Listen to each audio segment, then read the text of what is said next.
the edge grouping. Mm-hmm. I'm sure. Well, no, I don't want to foreshadow too much, but Russ, who is someone that you think and I feel like this is like, we're probably gonna have the same answer initially from like a top tier perspective, but like, who is someone that plays edge that you think could really help their draft stock come combine time? And if it's the person I think this person is a sneaky pick at 28 for the Buffalo Bills. So who is that person potentially for you? That would be Darius Robinson out of Missouri. Canton Zone. Yep, he did, from my neck of the woods. Went to the same high school campus that I went to. He went to Canton High School, which it's like I don't know, like a 20-acre campus or whatever it is. And there's 3 schools. There's Plymouth, there's Salem, and there's Canton. And he went to Canton, and it's the weirdest dynamic, but it sets you up for the future, I guess. I don't know. But no, he super long, great, like just overall build, yoked up out of his mind, played in, we mentioned the 3-3-5 stack. He played in that.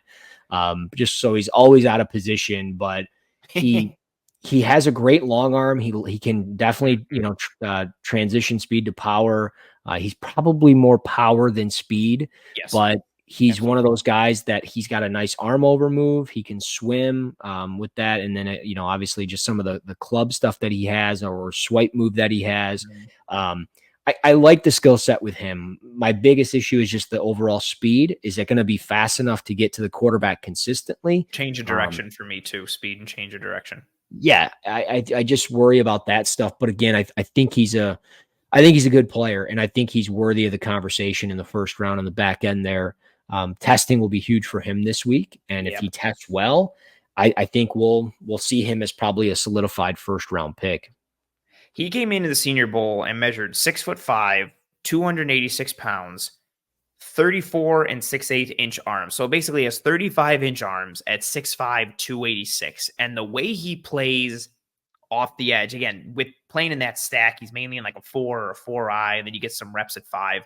But he is pure. Like, if you wanted to look up pocket compression in the dictionary, it would be Darius Robinson. Just with how yoked up he is. Like, he's got long arms, again, with almost 35-inch arms, but they're thick. Like, he is literally just put him in a wider alignment, let him come downhill on an angle, and just tell him, bro, just extend your arms and drive dudes into the backfield. Like, when he gets both hands on you, like those hands, he's got good hand placement, but there's pop in those hands. And then he extends them to shed versus the run and even get into the backfield. Like, again, I don't think I want to see his change of direction numbers and his speed numbers. And this is somebody who I think if he tests well, it bumps him big time into the first round consideration for a bunch of teams, but especially and specifically the Buffalo Bills, because he fits their archetype.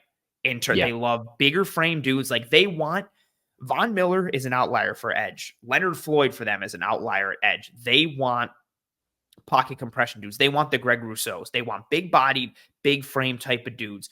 You don't have to have a bunch of moves or bend or athleticism or juice. They're not looking for turn, run the arc and dip underneath and ghost move and all ghost rush and all that kind of stuff. They want you to run through somebody's chest, defend the run, and compress the pocket at all costs. And that is literally Darius Robinson in a bottle. And if he has a horrible combine, I think he stays in the second round. I don't think he slips all the way to 60, but maybe potentially does. But with his frame and how impressive he looks, also considering he was kind of playing quote unquote out of position at Missouri, if he tests well, I think he becomes a strong candidate for the Bills at 28, given their need on the defensive line and given how much of an archetype fit he is for that spot for the Bills. But again, even not just for the Bills, he's going to be on a lot of dudes' radar, like as far as teams, like anybody who needs an edge presence, like, or even two, I don't know, maybe there are some 3-4 teams out there that think, we're going to put him at 3-4N because we see how physical he is and how thick he is. And with his long arms, maybe we think we can get him up to like 290 or above that. We're going to add on to him. We're not going to play to speed. We're going to play to the strength and the physicality and the thickness and add on that way. I think he's got a lot of things that teams will like. And if he tests well, given how he looks and how he's built, it could be really interesting with Darius Robinson. 100%. Again, I think he could go even earlier than 28. I think Arizona is very intriguing. I think Green Bay's intriguing. He had a I good think, Senior Bowl too, and if he adds on top of that with like a good combine with how he's going to show up, like yeah, man, like I could see him being that name that's like goes in the top 20 and everybody's like, really? And it's like, yeah, well, the combine he had is nuts. Or it's that dark horse name that everybody's throwing out like a week before the draft because he crushed the combine. yeah, nope. And if he's off the board, I think, I don't know. I don't think the Bills will get fortunate enough that Jared Verse or Latu will fall to them. It's possible. I doubt it. I don't think Tough Dallas though. Turner. I I think Dallas Turner's the best defensive player in the draft. So, Oh, uh, yeah, no, I do. It's close. I mean, I also want him to go to somebody who like he's so athletic. Like you can drop him into space and do a couple like mhm. fun things. And granted, the Bills could do that with like a simulated pressure or a creeper, but like I want him to go to more of like a 3-4 base team where you can rush him off the edge, but you can do some fun things with him because he's got a really fun like he's I don't think he's the complete I don't think he's as dominant of a pass rusher as Will Anderson, but he's more Mm, athletic than Will Anderson, and you can do a lot of fun things with Dallas Turner. 100%. And I think the thing with him is like, I think of like Minnesota, depending on what they do with quarterback. If Kirk Mm, Cousins is their guy and they continue to move forward with him, they move on from Daniil Hunter or whatever they're going to do there. Do they bring in a player like Dallas Turner for Brian Flores? I think it would be great. man, that'd be Um, sick. yeah, I think that would be a great spot for him. So obviously we'll kind of see what ends up happening there. But like again, you get away from those three guys, you get away from Darius. Does Chop Robinson fall into the mix? I'm not a big Chop Robinson guy. I was gonna say there were a couple questions that came in saying Darius or Chop, and then this comment here saying I don't like Chop Robinson one bit. Mhm. Yeah, I'll let you speak on him first. I felt he's got a really great get off. Like not to Yeah. steal your thunder, like that get off is awesome. I posted a clip today where the ball is snapped and he's basically past the right tackle before the ball is at the quarterback's hands. But Was if it you against Michigan State? know, it was against Rutgers. Okay. But he's got a rep like that against Michigan. He's got a rep like that against Michigan State. He's got a rep like that against Rutgers. Like Yep. that's his like go-to thing. But I just find myself wanting from like a moves perspective or like a motor perspective. Like I know, and some people like him. Some people think like, oh man, you can put him in an odd front or put him in a wide 9 even front and some like cool stuff that you can do and like have him just come screaming off the edge in a wide 9. I don't know. Like I just felt myself like watching him being like, but not really being happy. Yeah. No, I mean, well, Cleveland doesn't have a first round pick, so he's not going there because that's where the wide nine is with Jim Exactly. Schwartz. So yeah, I mean, look, I don't know. I'm not a big fan of him. Kind of a spoiler for everybody. He's 43rd on my board. Which isn't awful. I'm not. I wouldn't hate it. I don't love him as a player. I wouldn't hate it if the Bills took him at 60, depending on how things went, but I still don't love it. I also don't think, from a Bills perspective, I don't think he's an archetype fit. No. Um, I just I just don't know how we talked about I don't know how he wins consistently in the NFL. Like, are you Well, just gonna rely on get off? yeah, and that's the thing. The first sentence I have on his strengths is violent disruptor that gets upfield in a hurry due to his explosive first step. Mhm, mhm, Effective rip move. His rip move is great, mhm. but like that's the most traditional, basic pass rush move that there is. I've You seen a know, swipe. I've seen a swipe a couple times as he turns the arc and bends a little bit. Yeah, like, but he doesn't turn his shoulders against the run too often. Or Mhm. he turns his shoulders against the run too often. Struggles to get home on his pass rush. He has limited counter moves in his pass rush. He rarely fights pressure with pressure. And like for me, like he's such an intriguing player because there's so much potential. He has the tools and the athletic ability, Absolutely. and that like that translates to being an effective 3-down player in the NFL. But much of his success is going to be determined on if he can get home against the pass and do that more consistently, and then if he can get stronger against the run. Yep. And he's going to probably check in at like a sub 250 in a couple of days. Which is also like not a concern, but like that's not really Kind of where. is. Kind of is like Yeah, that's not there's great. only so much he can add to his frame. Like he kind of looks maxed out already, and Right? I just like I see stuff where people are like, yeah, he's like a 5, like top 5, top 10 player in the draft. I'm like, there's no way. Like you are the same people that said Trayvon Walker was the best player in the draft, and you only said that because you knew he was going as the number 1 overall pick. Like And he was not the best player in that draft. Like, there was no way in hell he was better than Kayvon Thibodeau, Sauce Gardner, or Aiden Hutchinson. There's no effing way. And the Fair. same thing with Chop Robinson. He's not better than Malik Neighbors, Marvin Harrison, Caleb Williams, Mhm. Joe Alt, Brock Bowers. He's not better than Talise Fuaga, Olu Fashanu. He's not better than Roma Dunze. Like, he's not better than those guys. Like, I went down the list, and like every time I went down it, I was like, he's not better than this guy, this guy. And then I did the grade, and I was like, this is where he's going. It is what it is. If I get roasted, cool. I have a couple of edge rushers I would take over him. And again, if he's there at 28 and the Bills end up taking him, so be it. I struggle with him. I really do. And I get that gut feeling with one player or two players every year. And Chop Robinson is one of those guys where the gut is telling me, Bro, don't. I'm in the same, and I don't know if it's because I'm forever scarred from Aaron Maben. Maybe. I knew you were Yep. going to go there. I just don't. I see Chop, and I fought, no, because I fought hard against it with Owe, and I liked Owe.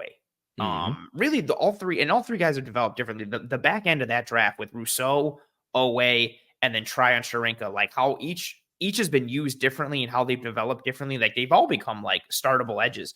Yeah, But I liked Owe even without the production, but everything was telling me like, oh, a skinny edge from Penn State, like Aaron Maben. But I kept watching the tape and I bought into Owe.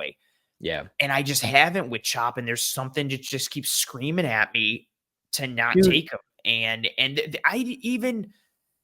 I don't love some of the dudes. Like I would rather have Chris Braswell than Chop. And like even though I don't love Braylon Trice, I'd rather take Braylon Trice to just be like, yo, compress that tackle every single rep and yeah, just be a bull in a china shop on every single rep. I haven't finished my eval. I know how much you love him. I might even go Gabriel Murphy I would. over Chop. Like, yeah, you love him. Like, I just, there's something that just does not make me feel comfortable watching his game. Like, and I want to buy in because Mhm. of the playing at Penn State, and that defense was so good. And he does flash at times, and the name is also awesome. And Yeah. yeah, I don't know why. Like I remember coming into this season and kept hearing about, and not even hearing from other people, but like my own individual excitement for Kalen King and Chop Robinson at Penn State. And then as the season went on, each week I was just like, oh, Dude, Kalen like King is the thank you for worst it. tackling corner I've ever seen in my life. And he got roasted at the Senior Bowl, like left and right. Like, man, between Kalen King and then Caleb Bullock, the safety from USC, like I don't know Yeah. who's a worse tackler. And yeah, it's just I just felt like those Penn State dudes that I wanted to be dudes this year, like were underwhelming. Like I feel like I got as excited watching Adisa Isaac as I did watching Chop Robinson. And again, 100%. I know 100%. there's more traits for Chop. I'm just Dude, I'm just he had wary. I feel like he had buyer beware. 4 sacks this year, and 2 of them came against UMass. Hey, UMass. well, UMass, man, national power. Nick Like, Saban's come UMass. on, dude. And I know against Michigan they ran it 50 times in a row and you couldn't do anything in the second half. But come on, man. Like, production matters to an extent. And I just, I don't know. I He struggle with has, Chop. and even coming out of last year, like PFF, who rewards half sacks as whole sacks, his highest was 5 sacks last year. He had 2 at Maryland in 2021. He had 5 last year for Penn State, and he had 3 this year. Last year, he had 48 pressures, 5 sacks. This year, he had 26. Again, he was banged up a bit. 26 pressures, 3 sacks. And then you're not seeing a ton of stops either. 12 stops against the run this year, 17 last year. Like, I just don't know. Is he a He, pass rush specialist? Is he like, are you bringing him in and you're working him on third downs? But then again, even if he's a pass rush specialist, I don't see him winning in the ways that are going to be like he's an impact. Like if he's a pass rush not in the first specialist, round. no, no. And what's his timeline? Is he making an impact at the end of the season? Is it a 2025 type of pick? Are you just playing Yeah. him for juice and rotation this year? Like he's a dude that scares me like a little bit. And even with like the edge grouping, like I wanted to like Jonah Ellis from Utah. I didn't a bunch. I'm still a little concerned with Braswell from like a pass rush standpoint in terms of moves. And I didn't love what he did at the Senior Bowl. Well, he Yeah. wasn't terrible. He responded. He had a bad Tuesday, a better Wednesday. But I just go back to the tape, and I just think you can do a lot worse than an edge defender that you know is going to set the run. Like, I'm watching him compress the pocket against tackles, and I'm watching him bust out a cross chop every now and again. And then the real, like, I'm watching him come off the line, see a tackle down block, and turn and realize, uh-oh, a guard is pulling. And I'm watching Mhm. him lower into his outside leg and just launch into a guard and jack him up and squeeze the hole. Like, Right. and that at least gives me, okay, you know what? Chop Robinson probably has a higher floor or higher ceiling than Chris Braswell, but Braswell gives you a much, much higher floor. And I don't think his pass rush stuff is great, but there's stuff you can work with. And at the very least, he can compress the pocket a bit, and he's going to play the run like a maniac because you know Yeah. how he plays the game. And he at least counters. He at least has Yes. those those arm over There's some counters. kind of understanding to read and react to me like, oh, this isn't working. Let me try this in the moment and without the course of the game. Right. Exactly. And like there's times where he kind of just runs into a sack and Mhm. and things like that. But like Which Braswell, happens for there's Dallas Turner too. Like, Bama's causing chaos up front. Like, Ego yeah, Igby or make something happen, or somebody's blitzing and you fall into one. Like, right. oh yeah, Which is why I would love him and I would hate it, but I would love to see him in Minnesota with Brian Flores because he's gonna dice some oh things my up and god, it's gonna yeah. work And for you Dallas. imagine too, like with that kind of chaotic scheme, like is Turner blitzing? Is he dropping? Is he going to peel out and take the running back? Like, man, there's so many Right. fun things you can do with a guy with that There's athletic so many profile. things. But a guy like Chop, like, yeah, he's dropped into space, but I don't trust it. Like It's not an he's effective drop into space. yeah, You're doing it because you're trying to throw off the offense, but it's not like he's functioning out there. He's just out there. exactly. Like he's one of two players for me. He's either going to be Barcavius Mingo or he's going to be God, Vic Beasley. One of the two. I don't Uh, love either of those. I don't love either of them, but he's going to have to become one of them too because like God. I don't know. Like he's if he's going to get drafted high, there's going to be an expectation, and I don't know which one he's going to be. Like I just I don't know. But some other players you mentioned Gabriel Murphy. I Your don't want to boy. keep dogging on Chop. This isn't a disguised on Chop. That's funny. No, but I think it's a fair conversation because Yeah, there are, I don't remember who, but a prominent draft analyst mocked Chop to the Bills yesterday or over the weekend. And I just know with how the Bills aren't going to be able to solve they have six rostered players on their defensive line right now. Six. That's it. Even if all six of those dudes were all pros, they'd still need to add. But all yeah, six of those dudes are not all pros. They're going to have to add to the defensive line on the interior and on the edge in this draft. And so until free agency kind of weans out some of those needs, I think it's important. Again, I don't want to bag on somebody like that over and over again, but I think it's a name that's consistently going to get fed into the news cycle for Bills yeah. fans at pick 28 because of the name, because of the helmet, and because of some of the traits. And I think it's important to kind of set that expectation of like, cool, he might turn into something, or he might be Barkevius Mingo or Vic Beasley. Dude, it's sorry. That's just my job. I don't know. Like it's just it is what it is. But I will talk about Gabriel Murphy out of UCLA. So much to like within his game. Latu at times, like, and that's the thing. Like, and I don't know why. Like, maybe that's why I fell for guys like Braswell and Murphy because they were kind of in the shadows of these top tier edge rushers in this year's draft. Mm, With Braswell kind of in the shadows of Dallas Turner mm. and Murphy in the shadows of kind of his brother Grayson, and then Yes. obviously of Latu. But with Gabriel, like length is going to be a problem. He doesn't look like he has very long arms, which is fine. He just reminds me so much of Alex Highsmith. Great motor, chomping at the bit to get in the backfield. He does anything he can to stop the run. There's times he gets washed. There's times that he's running the arc and just kind of gets shoved out of the way. And that's going to happen. But the the speed that he has and the violence within his hands and the hand usage, Mm, it's tremendous. And the way he bends down the line of scrimmage and makes some of those stops and those tackles, like Latu didn't show that all the time. And Latu at times looks hesitant against the run. And I think a lot of it's because of the neck injuries that forced him to retire that he sustained up in Washington. mm. So like Murphy just goes balls to the wall. And I love guys like that, pedal to the metal. And I'm just gonna bet on this guy. Like if I could pick from 4 to 5 years now, a player that I feel like could get me, let's say, 30 sacks over a Mm, 4 or 5 year span. We're talking, I don't know, 6 or 7 a year. I feel like Gabriel Murphy can be that guy. Where mm. some of these guys that we've talked about earlier, one in particular, I don't know if he can do that for me. I think Gabriel Murphy can. And then he still is going to be an asset on second and short when I need it, or first and 10.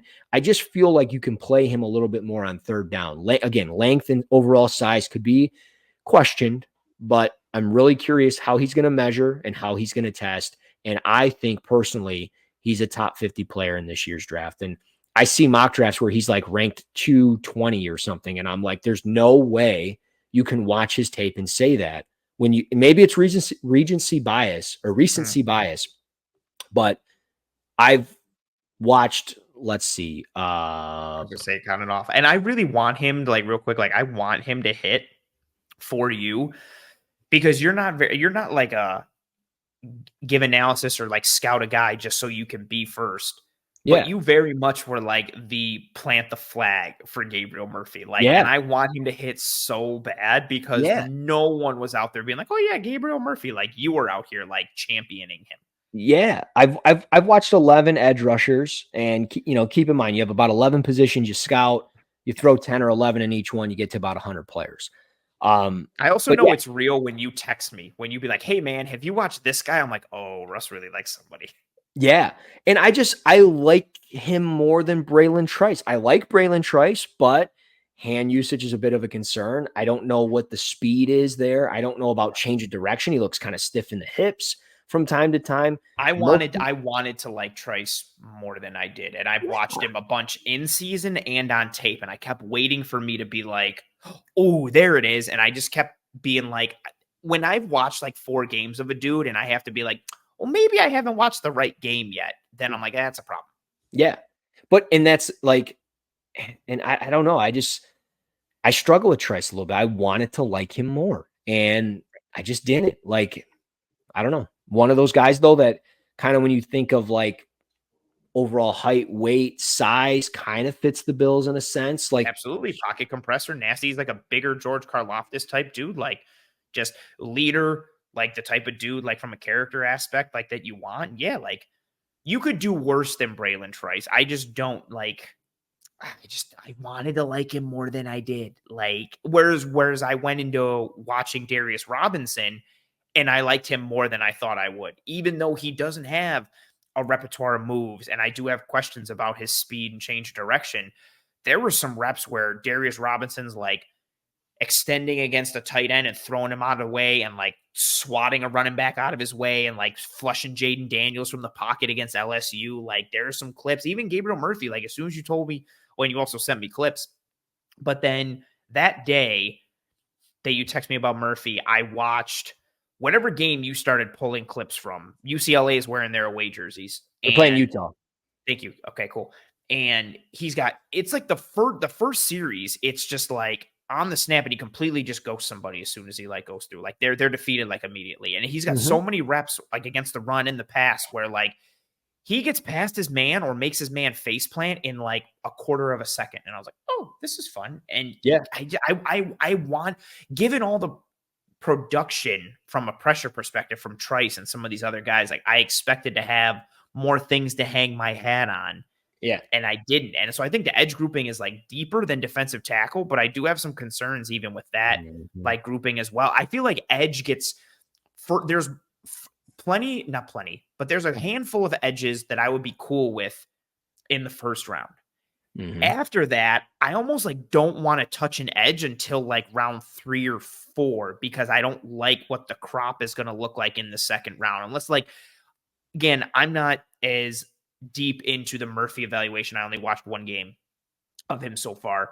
But like with how you speak about him and what I saw from that game, I would be okay with him at 60. But like the odds of that one guy being there, and then if he's not there, what are you looking at in that second round? Like I just Right. get, is Braswell there? Like do teams bite on Austin Booker from Kansas? Like do I don't know, does Xavier Thomas from Clemson like pop up? Somebody who I'm interested to watch who I remember from, I'm looking at like different things now, and I remember him from a game against Colorado.